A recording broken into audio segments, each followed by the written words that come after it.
Hello and welcome to The Ring, Euronews's brand new debate show broadcasting from the European Parliament in Strasbourg. Once a week, two elected members of the European Parliament will go face-to-face on some of the most pressing issues for Europe. And this week, it's the Green Deal, a drag or an opportunity for Europe.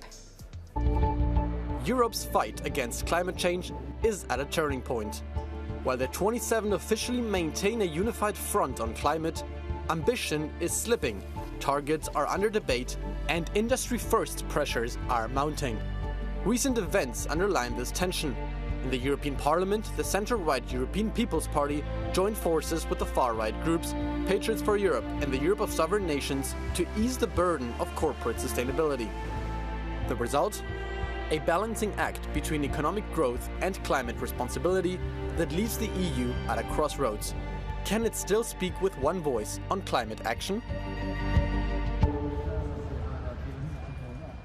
But can the EU keep up a united front on what is now one of the most polarizing topics for Europeans? That is the question that we will be putting to our contenders. Let's meet them.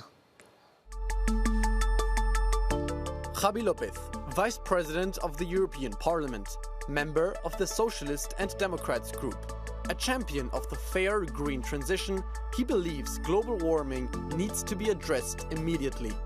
We must make sure that Europe is on track in a socially just way, he said. Hildegard Bentele, German member of the European Parliament with the centre-right European People's Party. A staunch advocate of slashing bureaucracy, she supports the green transition, but not at any cost. Known for her work on the Critical Materials Act, she once said, "If we are serious about the Green Deal, sustainable sourcing of critical raw materials is part of the solution, certainly not the problem." Welcome to The Ring, and thank you so much for joining us this week. It's beautiful being in Strasbourg. We're happy to see you, but of course now let's get to the point of the question, and that is the Green Deal. Hildegard, perhaps we'll start with you. Is it an opportunity, or is it now just simply a drag for this economy? It is a necessity. So there is no worries. We have to, as political leaders, we have to look into the future, and we decided to implement the Green Deal. We have to transform it, but we have to stick to it. When you say we've got to change it, transform it, what does that mean?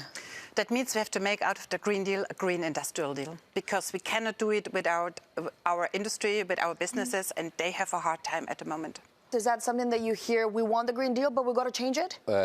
Well, I agree that this is not only a green agenda, this is also an economic agenda. In fact, the European Green Deal has to be our path to growth in the future.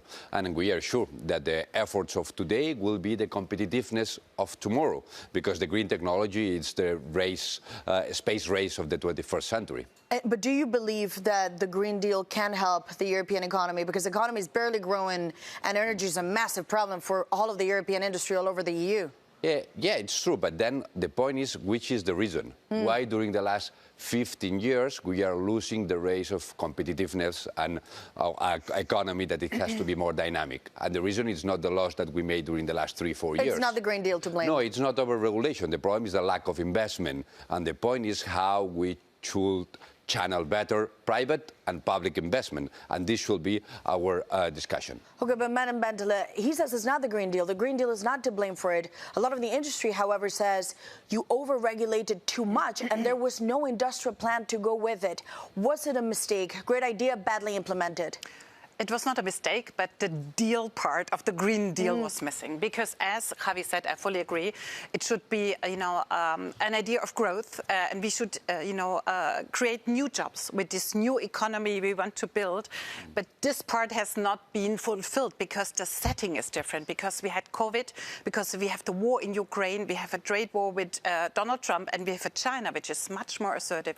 So the environment in which the whole Green Deal is taking place has changed a lot, and this has put a lot of pressure on the industry. So how can this be adapted to a 2025 economy? As she mentioned, it's China, it's the United States, many issues for the European economy. What needs to change in 2025? Well, first point, sure, we can do better our loss. and like the discussions that we have about simplification, I think they are fair enough. We should try to eliminate administrative burden and overlapping of laws, something that happens sometimes in Europe. And this Many is something, times, some would say. No, this is something that it's there. This is first. Secondly, this is the main reason of the lack of growth in Europe?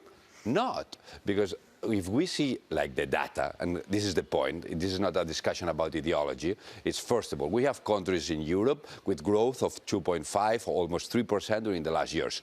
Spain is a good example of that, and with the same regulatory framework in Europe. But a lot of money coming from the recovery fund. Yeah, it's true. Investment, because investment is the key. It's not the regulatory framework.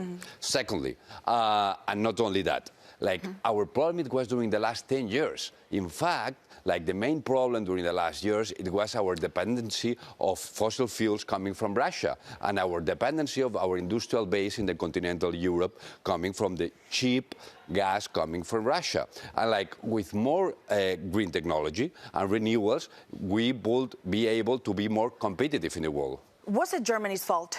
He talks about a world in which Germany was hooked, an industry on cheap Russian gas. That has gone out the window now. That is blame of the Green Deal. But maybe the issue is much deeper. Germany had a bad economic model, and we pay for it. The whole model also of the Green Deal depends on cheap, affordable energy. And we used to have it, and I fully agree, but because of the war, if there was no war, we would still, rely on cheap Russian gas. And until today, there are new, sourcing, there are new oil and gas, drilling. So this model continues. But I think it's not wise to continue with it, but for resilience reasons, but not in terms of price. In terms of price, the high energy prices in Europe are the main obstacle. What's the solution? Is it simplification? Is it to simplify even more? Well, this is one part. Of course, we have to look at the legal requirements, which are not feasible, which are not economically viable. I fully agree. But we have to look into the real problems, which is energy prices and which is also, investment. I agree. But we have a problem because we have not unlimited budgets because we had a resilience and recovery fund, which, for the first time, the European Union indebted itself. And now we have, again, the problem that budgets are shrinking. And we have, the challenge to invest into our defense industry. So there's less money left for measures supporting the industry. All the time at the same time. Do you agree? The issue is we don't have money in Europe to invest? Well, I think our problem is not only like public budgets, our problem is also private investment. Because one of the main problems that we had is during the last years, private savings were like channeled to American investments because there they can find more profits. This was something that happened. And then why? Because we have a fragmented financial system in Europe. We don't have a banking union. We don't have a saving unions. Like we should need to consolidate a space in Europe to channel like private investments. This is something that we need because it's not only like about public. But my point here is like our problems are deeper than regulatory burden.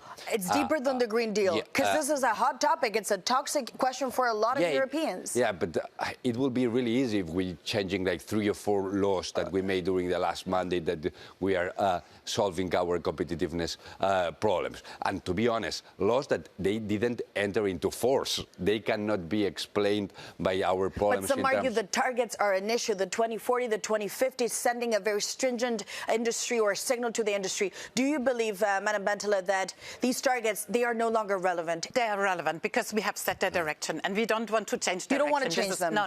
But we have to see, we just had, the COP30 conference and we see the global competition and we can see China, which is, the biggest emitter, and they don't set themselves as China didn't show up to targets. The COP. They follow the industry, the technology, how fast they can develop technology, and then they, formulate the targets. So they do it the other way around, and I think we have to pay attention to this setting, and we cannot do it alone because we are representing 9% of the global population and our industry even less. So we have to adapt, You're saying no. I can hear you going no. Our point is like we don't have to be fetish with the instruments, but we have to be clear with the goals. And this is something that we share here, and we share in the Parliament. Our point is like to have predictability and certainty in the rules that we are doing, especially to ensuring that we have enough investment. But China, India, the US, they did not show up to the COP and they do not have those targets. Are we doing too much? It's a fair question.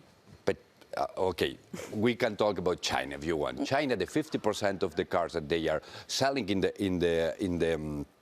their market, 50% they are electric cars. They are doing the 90% of the batteries or the solar panels in the world. Here. A lot of they are coming here. Like they are doing more than us in terms of green technology. Like the point is, if we are be ready to compete in the world that it's coming, this is the question. And to do that, we need predictability and a regulatory framework that helps and accompany the private sector because they need help on this transformation, but makes predictable what we are going to do the next 10, 15 years. I got a final question on this point, however, and it's political and you are politicians. The pushback to the Green Deal at times seems to be part of the cultural war. Some believe that green has gone too woke. Is that something that you consider? Has green become too woke? Is that a valid question? Well, this is not what the EPP considers, but we have to see the result of the elections. And we have now 3 groups in the parliament which are pushing back, which do not believe that climate change exists. And that's what we can feel, of course. But what we need is more flexibility. This is all what I want to say. Yeah. Well, let me stop you right there for a second. And of course, the show is called The Ring, so it is time to take the gloves off. Now, you both are elected to ask tough questions to each other. Obviously, your constituencies and the voters who put you here in this hemicycle expect that. So now this will be an opportunity to ask questions. You can ask Javi, and Javi will ask you. And I want to hear, the punch that you have. Let's start with you. My main concern is the industry. So my question to you, Javi, is do you agree that we have to transform the Green Deal in a green industrial deal? That we have to take into consideration the situation of the industry and help it to become green? Yeah, my answer will be of course. No, the European Green Deal has to be our strategy to growth and to create competitiveness of tomorrow. We are sure that the race for the space race of the 21st century, it will be the green technology, and we have to be sure that we are accompanying the private sector and the industries in this massive transformation. And your question? It's the Green Deal is alive here in the European Parliament. It is alive, but we have to adapt it. I'm very sure, because there are new concerns of the people, as I've seen. And if you look in the State of the Union speech of Ursula von der Leyen, she has also changed her focus. She put forward defense, housing, so more the daily concerns of people, because they are, cannot cope with living costs. So the concerns have changed. So I think the Green Deal, it's our responsibility to still work on it. But I agree with you, with regard to citizens, the priorities have changed. Why is the EPP, if you allow me 1 second, why is the EPP working with parties and groups that believe climate change is not real then? We don't work with them. So what are the votes that we're seeing in which there's 2 majorities? You can either work with the progressives or a form of hard right. Well, we always first try to work in the platform, and only if we do not come to results, or if the Social Democrats are not reliable in the plenary vote, then we just work on our content. We never work with the far right. We work with the ECR, but we never work with the far right. If they agree with our proposals, that's not our concern. The EPP is not working with the far right? Well, the EPP now, and it was this was a change in European politics, made majorities with the far right to pass legislation. This was what happened with the Omnibus 1. And I think this is problematic not only on the content, and I think the discussion, it should not be only on the content, because it's normalizing the positions of the far right in European politics, and it will have consequence in medium long term, also for the EPP, in my view. And to that point, can you clarify what is the position of the EPP? There's a lot of confusion. This is now a group that is willing to pick and choose. In some files, you're willing to work with people that 4 years ago you would have never worked with. This is not true, because we take most of the decision with the platform, and it's the left side who is also making decisions with the far right on other issues. But I said we always, as a first option, work with the platform only if we are deceived and if we are very much convinced that these measures are urgent, and these measures on Omnibus were urgent. I would have been killed back home if I couldn't bring a result from this vote. And we had to repeat the vote because we first tried with the Social Democrats and Renew. She's making an excellent point. It's urgent. Could you give more leeway? Are you being too tough precisely to accuse them of being at work with the far right? We are being really constructive on these discussions on simplification, and the reality is we are not blocking any file and any decision. We are saying, like, we can discuss how to simplify, like, legislation in Europe. But my point is, like, the main problem is, like, the only discussions that we are having here in Europe is about simplification, and we will not fix our economic problems only with simplification. What we can do? We can discuss to have a deeper single market. This is something that Draghi and Letta says in the reports. To deepen the single market, we have a lot of sectors where we have problems on fragmentation. We should work on that, and if we work on these areas, sure, automatically it will be like the But it's not happening majority. automatically, and the EPP did win the European elections with that agenda. So some would argue you should move. It's not for the EPP to move. No, like, we don't have to move. What we have to do is represent our voters. This is how politics works. And, like, represent our voters and their agenda. It's up to them if they want to win elections or not. If they want to still be relevant or not. Like, we have to represent our voters with the best will of to have compromises and to build things together. But we will, and the problem is, like, we will not fix our problems. Like, when they say, okay, green agenda is too woke, like, the climate is too woke, like the extreme events that we are seeing, especially in the south of Europe. We can tell to the people that it's dying when we have summers with too hot, or when we have drops during winter. Like, to be honest, this is not about woke agenda. This is about reality, and adapt to a new reality, and adapt to a new economy in the world. And this is what we are trying to do.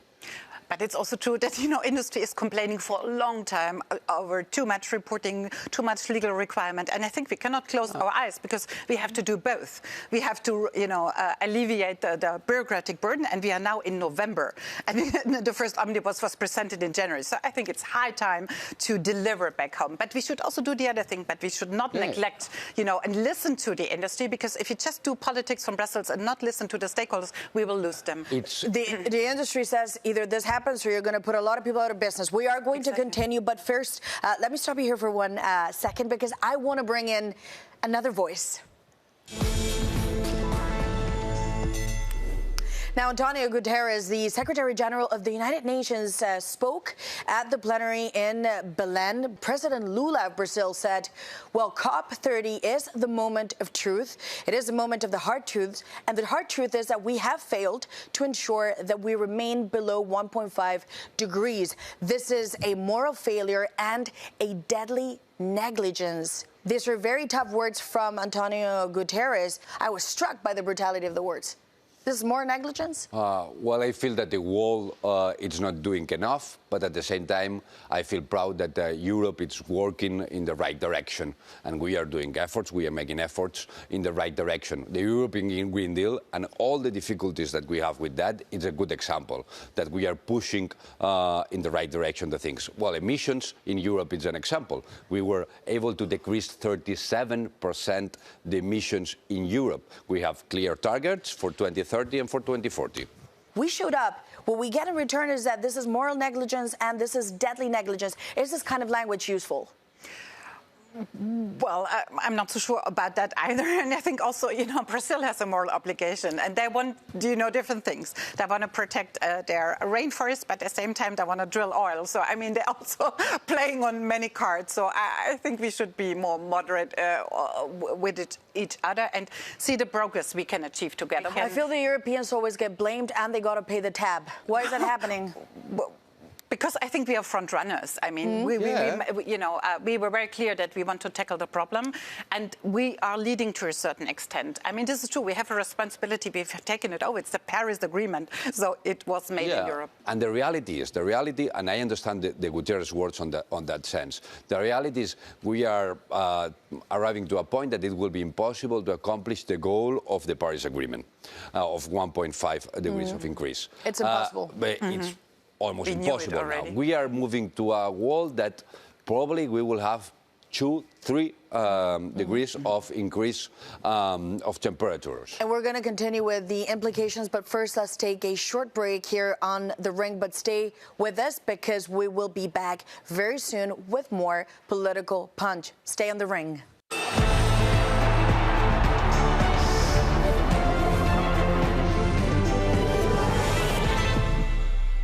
Welcome back to The Ring, Euronews's new weekly show. I'm joined by MEPs Javi López and Hildegard Bentele. And the idea here is to bring the European Parliament's debate to your couch. So what about you? What do you think about the efforts when it comes to combating climate change?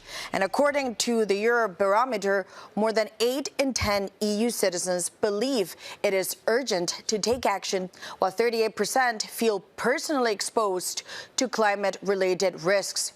Also, 79% believe that more public financial support should be invested on the prevention and the transition to clean energy. Are you surprised by the numbers? It seems there is really broad consensus. This is something Europeans really want. Well, this is a bit abstract, when it comes to renovate your house, to, change your heating, when it comes to buy an electric car, when it comes to buy a product which has recycled materials, and it's a bit more expensive, then, attitudes change. So it's all the proof is in the pudding, if other consumers are really willing to embrace these new products, and are they also ready to, if their job is lost, are they ready to move to a different job in the new economy? But if we say, and here's the thing, we use very strong language saying this is deadly negligence, the temperature will go up by 3 to 4, this is going to be hell for the Southern Europeans. And there we go, well, we need to work and figure out if we can get to an agreement. Maybe they say one thing but vote a different one.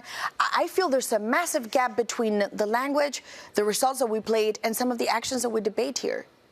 Well, to be honest, sometimes I feel that we have to do more, and here at the European level, everything is slow and sometimes frustrating. It's true, with the green agenda and with more elements. At the same time, I can say we are moving in the right direction. We are the block in the world that we are doing better on that. We are able now to decrease our emissions and at the same time growth and deliver growth during the last years. And the problem and the point, it's not about the green agenda. The point is the model of prosperity of Europe is over. The model of prosperity based on cheap and easy energy coming from Russia, security cheap and easy coming from the United States, and products cheap and easy coming from China, this model of growth of the last 30 years is over, and we have to rebuild it. And a part of this rebuilding, of this new construction of prosperity, it will be green agenda. But this green agenda is the problem, and again, I try to make sense of the poll that we played that brought support with the fights that we see day in and day out in this parliament. Is the issue, perhaps, with all due respect, the politicians and the politics? You're doing too much politics around the question of green? No, I don't think so, but I think it's a... You don't think there's too much politics around I don't this? think so, no, but I think the problem is, it's a problem which is in the future. I mean, we feel some effects of climate change, but not yet that strong. We know what will happen if the tipping points, play in. But at the same time, we have to see that we are lagging behind because the change comes too late because we have missed some very crucial developments in industry policy. So we have lost advantage to China, and it's not possible to keep up with it anymore. We will lag behind. We will, assemble the cars of the Chinese. And the Chinese don't just copy, they innovate. They are innovating. They have and good that's quality in the meantime, and they're very strong and very dominant and very big. It changes everything in a way for Europe. But now, of course, it is time to move on. We'll continue on this, but we do want to get to the 5th and final round. Are you ready? Now, it's time for something different, and I'm going to ask you, we've done a lot of chit-chatting, talking, debating hard on the stage, but I want to move on to yes or no questions. Let's see if it's doable, but I'll try my best, and I want to start with this one, perhaps with you. When it comes to 2050 net zero, is that still realistic? Yes, it's binding, not only realistic. Binding and realistic could be two things. Do you believe it's realistic, climate neutrality by 2050? These are two different things. No. No, like you still say yes. Well, we continue. Well, I say it's not realistic. It's a no. It's two different. Binding, but it's not realistic. Voila. Yeah. Let's go into wealthier nations. Should they be paying more? That means the EU should pay more. Yes. Internationally. Yes, no? Yes. And this is an international consensus on climate diplomacy, that the wealthier countries, we pay more because we emit more during the last century. Yes, no, yes, no. Should we pay more, wealthy countries? No. No? What about red tape? Should we continue to cut red tape more aggressively? Yes. Should we continue to cut red tape? Yes or no, more aggressively? Maybe we have to ensure this process.